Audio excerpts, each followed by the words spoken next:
Salam, Bapak Ibu, saudara-saudari yang terkasih, salam kasih, damai, dan sejahtera.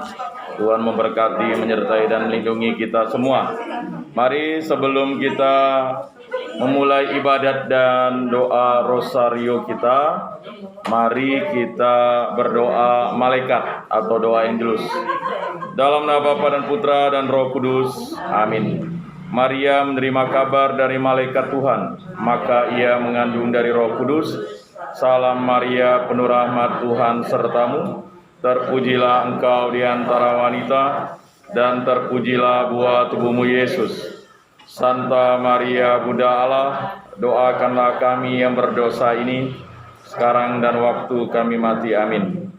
Aku ini hamba Tuhan, terjadilah padaku menurut perkataanmu. Salam Maria, penuh rahmat, Tuhan sertamu. Terpujilah engkau di antara wanita, dan terpujilah buah tubuhmu Yesus. Santa Maria, Bunda Allah, doakanlah kami yang berdosa ini, sekarang dan waktu kami mati. Amin. Sabda sudah menjadi daging dan tinggal di antara kita. Salam Maria, penuh rahmat, Tuhan sertamu. Terpujilah engkau di antara wanita, dan terpujilah buah tubuhmu Yesus. Santa Maria, Bunda Allah, doakanlah kami yang berdosa ini, sekarang dan waktu kami mati. Amin. Doakanlah kami ya Santa Bunda Allah, supaya pantaslah kami menikmati janji Kristus. Marilah berdoa. Ya Tuhan, karena kabar malaikat kami mengetahui bahwa Yesus Kristus Putramu menjadi manusia. Kami mohon curahkanlah rahmat-Mu ke dalam hati kami, supaya berkat sengsara dan salibnya kami dibawa kepada kebangkitan yang mulia oleh Kristus Tuhan kami. Amin. Dalam nama Bapa dan Putra dan Roh Kudus. Amin. Bapak Ibu, saudara-saudari yang terkasih, terima kasih untuk kehadirannya di rumah Ibu Maria Leha. Dan mungkin ada yang mau disampaikan dari Pak Anton atau Bang Alek? Tidak ada? Ya. Baik, pada malam hari ini kita akan beribadat dan berdoa rosario. Dan keluarga ini memohon doa untuk usaha Herlina Kusumawati dan Fransiskus Manalo, putra semangat. Kemudian mohon doa untuk jiwa yang sudah meninggal, Bapak Agustinus Agus, dan juga semua kerabat handetolan keluarga besar dari Ibu Maria Leha, agar jiwa-jiwa orang beriman beristirahat dalam ketentraman, dalam kerahman Tuhan. Mari kita memulai ibadat kita dan doa rosario kita dengan lagu pembukaan. Lagu pembukaan Alleluia nomor 202. Nah, 202 bagus. Mulai. Kami datang padamu. Salam ya Maria,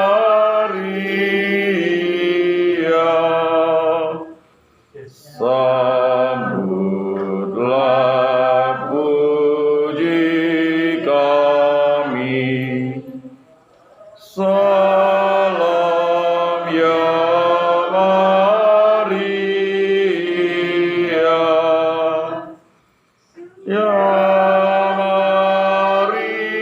ya Bunda Allah, lihat kami yang bersusah. Salam ya Maria. Dalam nama Bapa dan Putra dan Roh Kudus. Amin. Semoga kasih karunia Tuhan Yesus Kristus, cinta kasih Allah, dan persekutuan Roh Kudus beserta kita, sekarang dan selama-lamanya. Bapak, Ibu, saudara-saudari yang terkasih, beriman, bersyukur, bertekun, dan selalu mengikuti kehendak Tuhan adalah sesuatu rahmat yang berasal dari Allah. Kita bisa hadir di tempat ini karena kehendak Allah.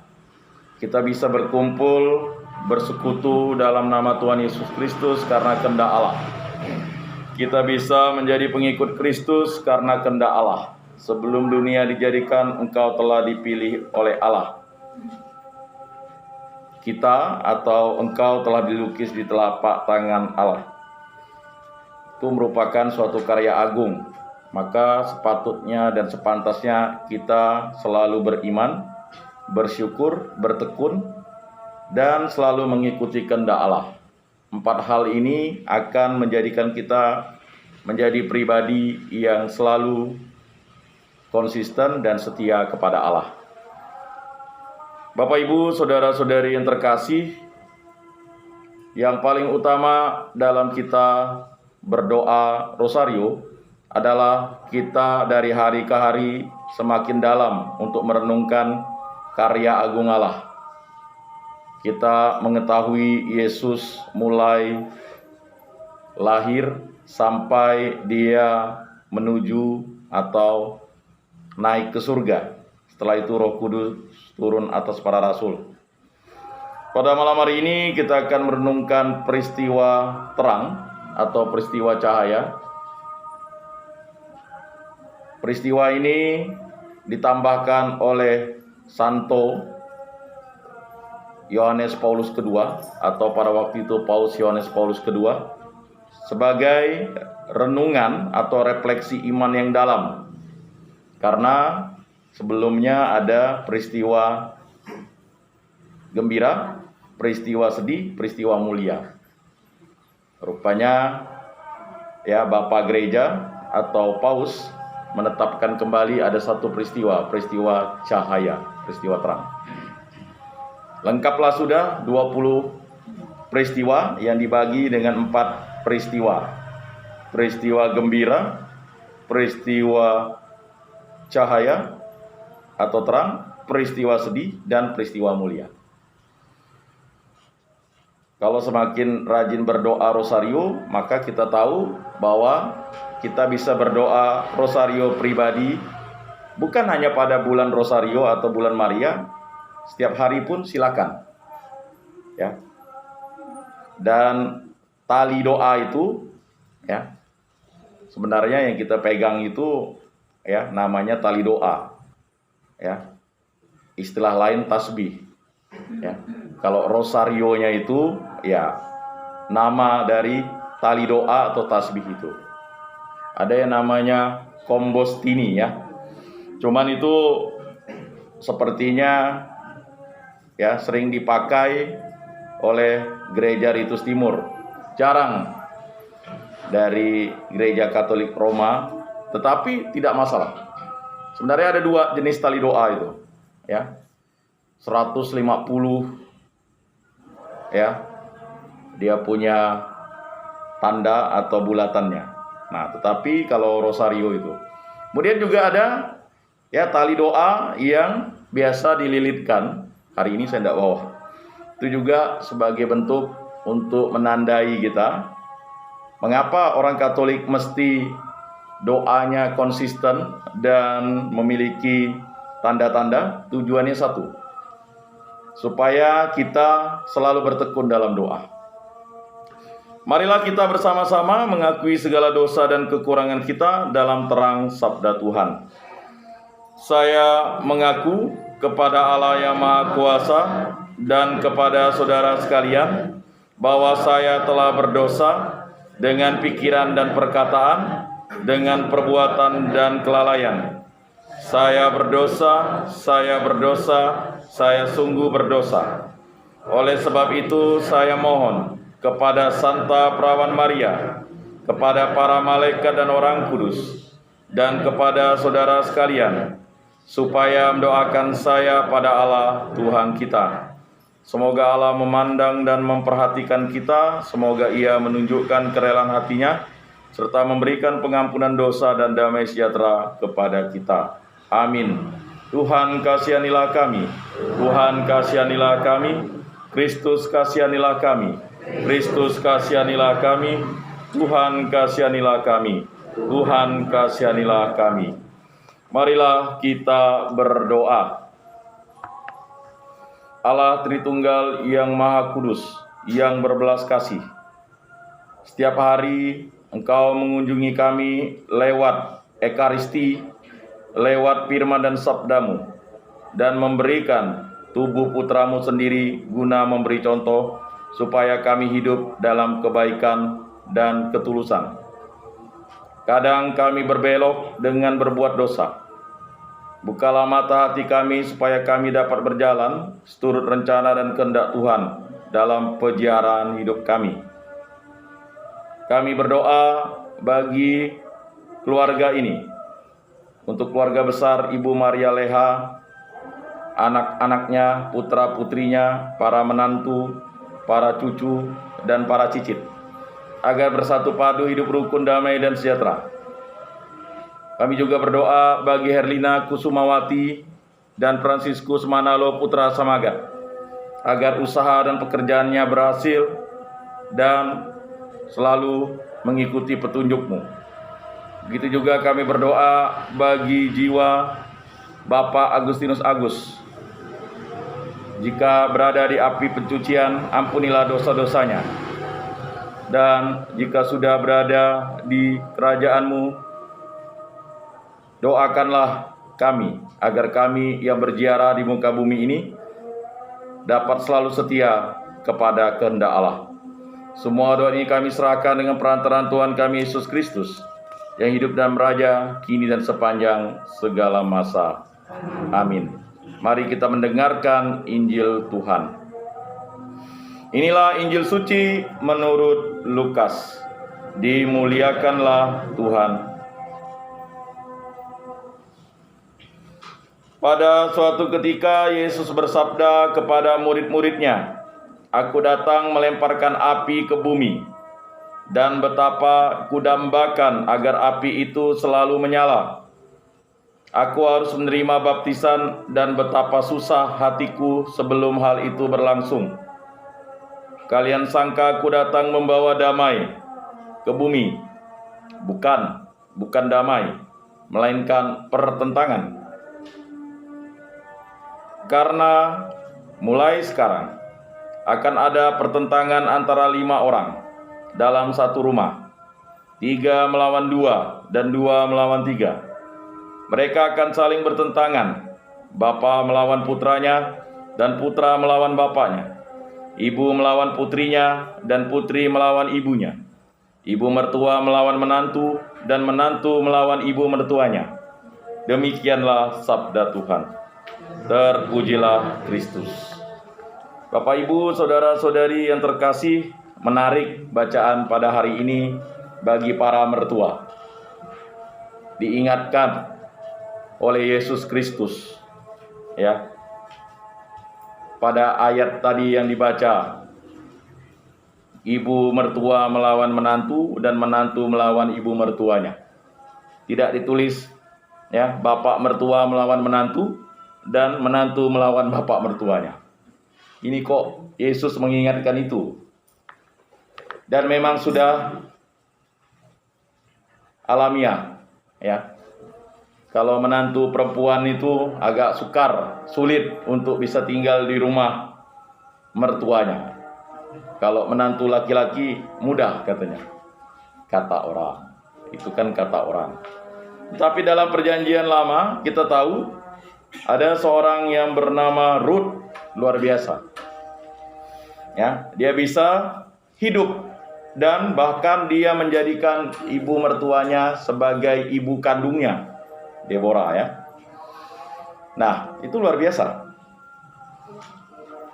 Sebenarnya yang ingin disampaikan dalam ayat Injil ini oleh Yesus adalah suatu masa di mana kita harus mencintai Tuhan dengan total. Walaupun itu kita harus, ya, bersitegang atau, ya, melawan. Kata melawan di sini adalah pertentangan. Jadi misalnya di keluarga kita itu oke, semuanya Katolik. Lalu ketika ingin ke gereja, dulu masih kecil mudah diatur lah ya kan, anak-anak mau ikut. Coba kalau sekarang kan, ya masing-masing mau duduk dengan kawannya, ya memang jarang, sudah jarang, tapi masih saya temukan di paroki Bunda Maria Jerujo itu yang datang bersama-sama sudah cukup jarang. Atau di lingkungan kita lah, paling yang utuh suami istri saja, anaknya kemana? Alasan anak kami sudah besar. Oke. Ya, sama juga dengan saya, ya kan?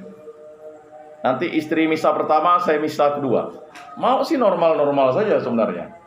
Datang, duduk, diam, pulang, ya kan? Tetapi ya itulah tadi, pertentangan itu akan terjadi ketika kita harus melaksanakan yang namanya tugas gereja. Ya. Yang namanya pelayanan itu pasti membutuhkan yang namanya komunikasi yang baik. Untuk memulai doa atau ibadat di rumah saja perlu adanya dukungan dari warga lingkungan.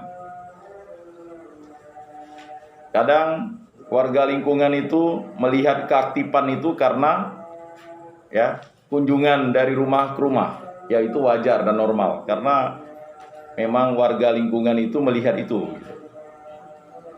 Tetapi harus disadari bahwa apa yang dinyatakan oleh Yesus ini adalah suatu kenyataan. Maka kita sebagai murid Yesus harus mendengarkan sabdanya. Pada suatu ketika Yesus bersabda kepada murid-muridnya. Jadi Lukas mengapa menggunakan pada suatu ketika? Karena Lukas mendengarkan dari saksi pertama. Karena Lukas tidak bersama Yesus. Dia mendengarkan dari kesaksian-kesaksian ya para murid atau orang-orang yang dekat dengan murid. Dan itu ditulis oleh Lukas sebagai bentuk konsekuensi logis untuk membangun yang namanya koinonia, persekutuan hidup bersama. Jadi kalau di lingkungan kita ini kan bertambah lagi kalau tidak salah keluarganya kan. Nah, dari mulai 43, 44, 45 ditambah lagi kemarin ada keluarga baru ya. Ya kan? Ya 2 keluarga baru dalam 2 minggu terakhir kan. Walaupun sudah masih tinggal di rumah, sudah berkeluarga kan keluarga baru. Satu rumah keluarga baru. Ya kan? Jadi ya sukses untuk keluarga yang sudah mengantar anak dan menantu menapaki hidup baru. Karena hidup baru itu dimulai ketika menerima sakramen perkawinan. Maksudnya hidup baru yang bersama-sama sudah menjadi suami istri. Hidup baru ya ketika kita dibaptis. Nah, jadi selamat kan begitu. Tetapi dalam proses hidup baru itu keluarga muda itu harus dibimbing untuk beriman. Ya kan? Perlu yang namanya dorongan, semangat. Nah, aku datang melemparkan api ke bumi dan betapa kudambakan agar api itu selalu menyala. Ini perlu refleksi yang panjang pernyataan Yesus ini. Apa maksud tujuannya menyampaikan ini? Aku datang melemparkan api ke bumi dan betapa kudambakan agar api itu selalu menyala. Jadi apa yang disampaikan Yesus, firman dan sabdanya itu sudah dilemparkan ke bumi, dan firman dan sabda itu harus bernyala-nyala di dalam diri kita. Hendaknya kerajinanmu tidak kendor. Ya. Hendaknya kamu bersemangat dalam Kristus Yesus, penuh sukacita. Karena memang mendorong orang untuk tetap beriman, bertekun, bersyukur, ya, kemudian mengikuti kehendak Allah itu tidak mudah, ya, tidak mudah, ya, butuh yang namanya konsistensi untuk berdoa. Kita tahu Santa Monica mendoakan Santo Agustinus itu berapa tahun? 17 tahun lebih menangis darah. ya, untuk supaya Santo Agustinus bertobat. Untuk supaya suaminya bertobat butuh waktu 12 tahun. Bayangkan kalau orang berdoa 12 tahun konsisten. Makanya Santa Monica itu dijadikan pelindung para janda. Mengapa? Karena harapan janda itu adalah tumpuannya anaknya. Ya. Jadi setelah suaminya meninggal, ya, perlu butuh waktu 5 tahun lagi untuk dia berdoa dengan keras. Jadi Bapak Ibu, ya, kalau doa itu tidak terus bernyala, kita lihat mengapa orang Katolik mau misa atau ibadat tetap menyalakan lilin, kan? Nah, ini dia lambang bahwa iman itu harus bernyala.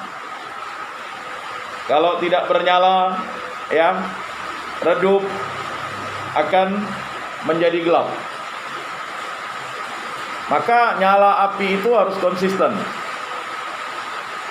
Aku harus menerima baptisan dan betapa susah hatiku sebelum hal itu berlangsung. Luar biasa. Ini sebenarnya Yesus ingin menggambarkan setiap orang yang ingin mengikuti Kristus harus dibaptis. Kalau orang ingin beriman, iman dasarnya itu adalah baptis. Nanti lanjut dengan iman keyakinan. Maka setiap orang yang dibaptis itu dibaptis dalam nama Bapa dan Putra dan Roh Kudus. Maka di gereja Katolik itu ada tradisi baptis bayi. Karena iman dasar itu harus diberikan kepada, ya, bayi atau anak-anak yang lahir dari keluarga Katolik yang menerima sakramen perkawinan. Kalau belum menerima sakramen perkawinan, biasanya harus ada wali, bukan wali baptis, ya, wali, bisa kakek neneknya. Nah, itu untuk memahami bahwa semua orang yang beriman harus dibaptis. Walaupun baptisannya ada 4 model. Baptis normal, ya, itu baptis dewasa atau baptis bayi, itu normal. Untuk baptis normal itu adalah suatu anugerah. Kemudian ada yang baptis darurat. Dia pernah menyatakan dirinya ingin dibaptis dan dia memang percaya Yesus. Ketika dia sudah mau meninggal, harusnya cepat dibaptis darurat. Kalau masih terkejar, panggil pastor. Kalau enggak, kita yang sudah dibaptis ini boleh, tapi harus dilaporkan dengan pastor ketika dia nanti, ketika baptis darurat, dia pulih kembali, gitu. Kalau membaptis orang mati tidak mungkin lagi, gitu, ya. Kemudian ada yang disebut dengan baptis kerinduan. Dia sudah ikut, ya, itu katekumen. Jadi di gereja Katolik itu ada namanya, ya, calon katekumen. Cuman di kita ini, ya, itu dipersingkat. Setelah itu katekumen. Nah, baru baptisan. Setelah itu ada namanya, ya, masa penguatan, ya. Jadi ada 4 tahap sebenarnya itu. Jadi kalau orang masuk Katolik itu sebenarnya ada 4 tahap. Ya, dia menyatakan dirinya siap mengikuti Yesus Kristus, ya. Lalu ada masa persiapan untuk katekumen, ya, calon katekumen. Setelah itu baru katekumen, belajar. Ya. Di MRPD itu ada satu keluarga tinggalnya di Pinyuh atau di Segedong. Ya, satu keluarga itu masuk Katolik. Mana ada dispensasi, dia harus datang 50 kali pertemuan. Sebelum dia ke MRPD itu dia nginap atau di tempat penginapan. 5 orang. Nggak ada dia bolong-bolong. Luar biasa kan? Dia tinggal di Segedong. Jadi dia sebelum itu dia harus nginap dulu di salah satu penginapan atau rumah terdekat di